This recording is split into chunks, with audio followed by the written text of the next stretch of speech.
Como les había dicho, vamos a repetir nuevamente la clase, vamos a grabarla en esta ocasión. Voy a explicar un poco lo que vimos en antes la clase que fue presencial.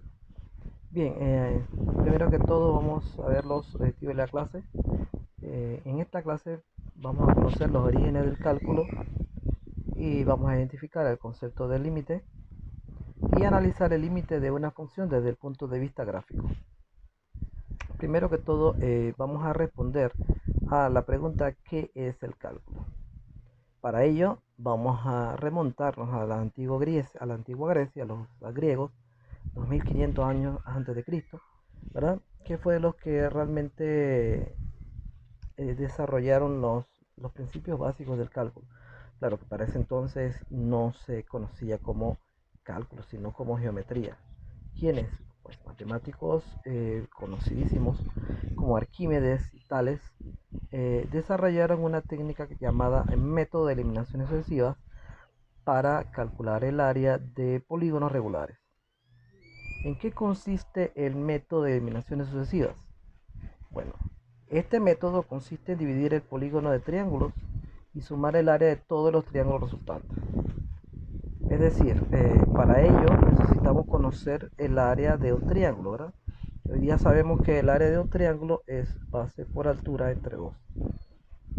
Por ejemplo, si yo quiero calcular el área de un polígono como que tengo aquí, yo lo puedo dividir en triángulos, en este caso 4 triángulos, y calcular el área de cada uno de esos triángulos. Tenemos A1, A2, A3 y A4.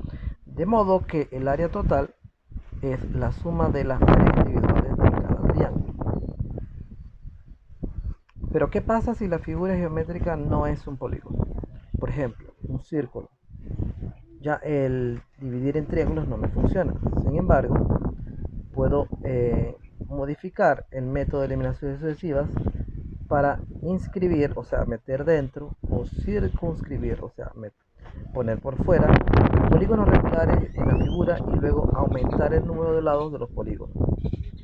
Por ejemplo, si yo tengo una circunferencia y lo quiero aproximar utilizando un triángulo, pues vemos que la aproximación es muy mala, porque el triángulo no cubre toda la circunferencia, sino que deja grandes porciones que no coinciden. Si aumento a un cuadrado, el cuadrado aproxima mejor, pero todavía hay mucho error. Puedo seguir con un pentágono, mejora la aproximación, pero todavía hay mucho error, como pueden verlo. Y luego un hexágono. Un hexágono también va mejorando, lo ven, se va aproximando más, pero todavía es mala. Aquí tenemos un polígono de 12 lados que, como pueden ver, ya la aproximación es muy buena, muy buena. Pero todavía quedan pequeñas fracciones que no coinciden. La pregunta es, ¿en qué momento del área del polígono coincide con el área del círculo? Pues miren, si hacemos una animación, esta animación que tengo aquí la hice con GeoGebra, y donde lo que hago es que voy haciendo polígonos cada vez más grandes, y como pueden ver, cuando el número de lados del polígono, en este caso 30 lados, el mayor, la aproximación es muy buena, ¿verdad? ¿Qué significa eso? Que a medida que los lados del polígono es mayor, mejor será la aproximación. Bien, si A sub n es el área del polígono inscrito con n lados, a medida que n aumenta, A sub n se acerca cada vez más al área del círculo. Este proceso de aproximación es la esencia del cálculo.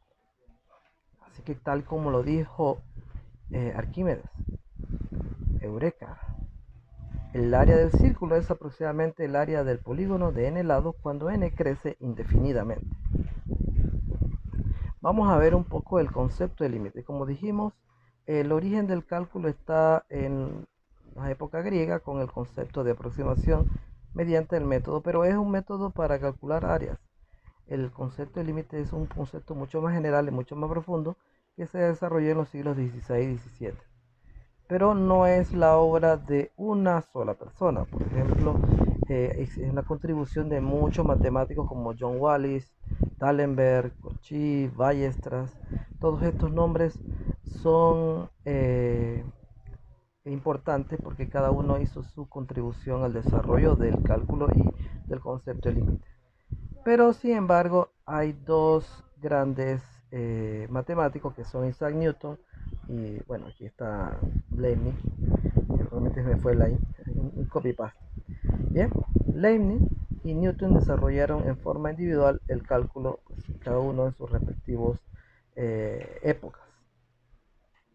El cálculo, como tal, se fundamenta en un proceso de aproximación que se conoce con el nombre de límite, sobre el cual se basan dos algoritmos importantes: la diferenciación, que es calcular derivadas, y la integración, que es calcular integrales, cuyo objeto de estudio pues son las funciones, esas que estudiaron ustedes en precálculo. Bien, el concepto de límite de una función es fundamental en todos los campos del cálculo, tales como la continuidad, derivación e integración. Son conceptos que se fundamentan en el concepto de límite. La derivada, por ejemplo, es el tema principal del curso de cálculo, es por definición un límite. El concepto de límite de una función en un punto es fundamental para el estudio de muchos conceptos de matemática, física y economía, y en general de ingeniería. Por ejemplo, en el diario vivir a menudo encontramos frases como eh, rebasaste el límite de velocidad, alcanzado el límite de paciencia, ¿verdad? Y son conceptos que se parecen bastante al concepto matemático de límite, que es el concepto de aproximación. Por ejemplo, si yo tengo una animación aquí, bueno, creo que no me funciona aquí, de cómo yo puedo aproximarme el concepto de límite. Bueno, el límite es un punto al cual podemos aproximar en matemáticas y se dice o se conoce con el nombre de tender a. Veamos la interpretación gráfica del límite. Bien, para ello vamos a considerar una función f de x, como la que vemos aquí, una función que en este caso es una semiparábola, y vamos a considerar un punto sobre esa función, el punto 4 f de 4. Okay, si yo quiero aproximarme, por ejemplo, por la izquierda o con valores menores, ¿verdad? Aquí tenemos un punto sobre la función y lo que vamos es a construirme, ¿verdad?, el punto sobre el eje y su correspondiente imagen de la función. ¿Qué pasa si yo me aproximo? ¿Ya? Ahora si hacemos que el punto rojo se aproxima al punto 4f de 4, ¿verdad? Lo que va a pasar es que, ¿verdad?, a medida que yo me aproximo a 4, la imagen se va aproximando a f de 4. Aquí podemos ver una animación mucho más lenta de la que tenemos delante, donde podemos ver que por el lado izquierdo, ¿verdad?, nos podemos aproximar al 4 y a medida que nos aproximamos, la imagen se aproxima a f de 4. Ese proceso de aproximación es lo que se conoce como calcular el límite, pero este es en forma gráfica. Miren que aquí tenemos el mismo proceso, pero por el lado derecho. También puedo aproximarme al mismo punto, pero con valores mayores, o sea, a través de valores mayores que 4, ¿verdad? Y se conoce como por la derecha, ¿verdad? ¿A qué número se aproximan los valores de la función f de x cuando nos aproximamos a 4? Pues en este caso, como podemos ver, se aproxima al punto 4 por la izquierda y por la derecha. ¿Esto cómo se escribe? Se escribe límite de la función f de x cuando x tiende a 4 igual a 4. Veamos otro ejemplo. Vamos a estudiar la función x más 2. ¿A qué valor se aproxima f de x cuando nos aproximamos a 1?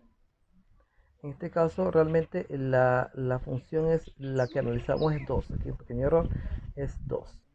Bien, aquí tenemos la gráfica de la función, es una línea recta que pasa por el punto 0,2 y aquí tenemos el punto 2, ¿verdad? 2,4. Y analizamos qué pasa cuando yo me aproximo por la izquierda y cuando me aproximo por la derecha.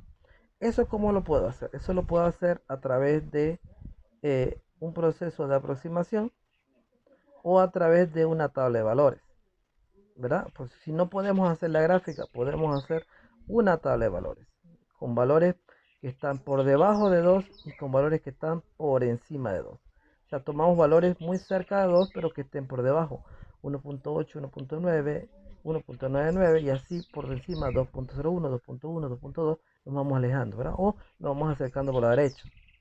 Bien, entonces, ¿qué hacemos? Evaluamos cada punto en la función. Por ejemplo, si evaluamos 1.8, 1.8 más 2 es 3.8. y así sucesivamente. Noten que a medida que yo me aproximo al 2, la función se aproxima también al valor que en este caso es 4, tanto por la izquierda como por la derecha. De modo que el límite cuando x tiende a 2 de la función x más 2 es igual a 4.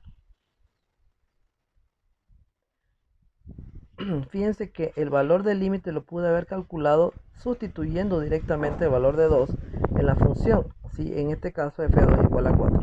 Sin embargo, por ahora no nos interesa eso. Lo que nos interesa es poder calcular el límite a través de un proceso de aproximación, porque realmente el límite es un proceso de aproximación, no el valor de la función, el punto, porque puede pasar que la función no esté definida en el punto, como vamos a ver a continuación, y sin embargo sí existe el límite. Veamos el ejemplo 2. En este caso tenemos una función que es una función cociente, de una función cuadrática sobre x menos 3. ¿A qué valor se aproxima f de x a medida que x tiende a 3? Pues en este caso vemos que si sustituimos directamente el valor de la función, el valor de 3, perdón, en la función, este valor nos va a conducir a una condición indeterminada. Es decir, no podemos calcular o evaluar directamente el límite de la función. Para eso entonces mejor construimos una tabla de valores. Entonces, ¿qué hacemos? Pues hacemos tender a x por la izquierda y por la derecha al punto 3, ¿verdad? Con valores que están por debajo y por encima. Y evaluamos cada valor en la función f de x. Bien, entonces a medida que nos aproximamos por la izquierda, fíjense que el valor de f de x se aproxima a 4 y lo mismo pasa del lado derecho, también se aproxima a 4. Bien, aquí podemos ver una animación de cómo nos podemos aproximar por la izquierda a el punto, que en este caso es 3, y fíjense que se va aproximando a 4. Fíjense que la gráfica de la función anterior es una línea recta, pero que tiene un punto donde no está definida. Fíjense que en ese caso la función no está definida en 3, pero sí puedo aproximarme. Lo mismo puedo hacer con valores mayores, o sea, valores que estén por encima. Por ejemplo, aquí tengo una animación de valores que son mayores que la función. Fíjense que también me puedo aproximar por la izquierda. Igualmente, el valor de la función se aproxima a 4. Eso lo podemos resumir, ¿verdad? Escribiendo de esta manera. El límite cuando x tiende a 3 de la función x cuadrado menos 2x menos 3 sobre x menos 3 es igual también a 4. Porque tanto por la izquierda como por la derecha yo me puedo aproximar al mismo punto. Veamos un tercer ejemplo. Al igual que en el caso anterior, aquí tenemos una función cúbica. En esta función sobre x menos 1. Y ahora vamos a estudiar qué pasa cuando x tiende a 1. Al igual que en el caso anterior, si yo sustituyo el valor de x, vamos a obtener una condición indeterminada. Para ello construimos una tabla de valores que me permita, ¿verdad?, aproximarme a 1, porque no puedo dar el valor de 1. Sí puedo aproximarme por la izquierda y por la derecha con valores menores y con valores mayores. Fíjense que los valores de la función, a medida que yo me aproximo a 1 por la izquierda, se aproximan a el punto 2.997, que está muy cerca de 3. Y lo mismo pasa del lado derecho. Entonces, cuando x se aproxima por la izquierda, se dice que x tiende a 1 por la izquierda, y por la derecha significa que x tiende a 1 por la derecha. En este caso, f de x se aproxima a 3 tanto por la izquierda como por la derecha. Aquí vemos una gráfica de la función, que en este caso es una parábola, pero que tiene un punto donde no está definida, precisamente el punto 1,3. ¿Ok? Bien, y vemos que la conclusión es que el límite cuando x tiende a 1 de x cubo menos 1 sobre x1 es igual a 3. Y ese es el límite que estamos buscando. Eso es lo que tienen que concluir ustedes cuando calculamos el límite. Sin embargo, no siempre es posible calcular el límite. O sea, el límite no siempre existe. Hay algunas funciones que no es posible calcular el límite. Vamos a ver algunos ejemplos. Vamos a ver casos donde no existe el límite. Bien, por ejemplo, consideremos la función 1 sobre x. ¿A qué valor se aproxima f de x a medida que x tiende a 0?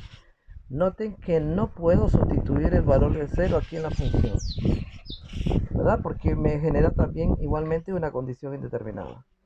Aquí vemos una gráfica de la función. Si analizamos la gráfica, vemos que cuando x se aproxima a 0 por la izquierda, la función se tiende a infinito, en este caso menos infinito. Y por la derecha, la función tiende a más infinito. Si se analiza la función y se observa su comportamiento a medida que x se aproxima a 0, la función se va al infinito a medida que x tiende a 0 por la izquierda. Y lo mismo pasa cuando x tiende a 0 por la derecha, que se va a más infinito. Se concluye entonces que este límite no existe, es decir, no puedo calcular el límite porque no es el mismo por la izquierda y por la derecha. ¿Qué otro caso puede pasar? Por ejemplo, si yo tengo una función como esta, que es una función definida a trozo o una función por parte, que dice que f de x igual a menos 2 si x menor o igual que 1 y 2 si x mayor que 1. ¿A qué valor se aproxima de f a medida que x tiende a menos 1? Pues para ello analizamos la gráfica. Aquí tenemos la gráfica de la función. Como pueden ver, son dos semirrectas. Una que parte del punto menos 1 hacia infinito y otra que parte del punto 2 hacia infinito. Como pueden ver, si yo aproximo por la izquierda al punto menos 1, el valor es menos 2. Y si aproximo por la derecha a 1, el valor es 2. Son diferentes.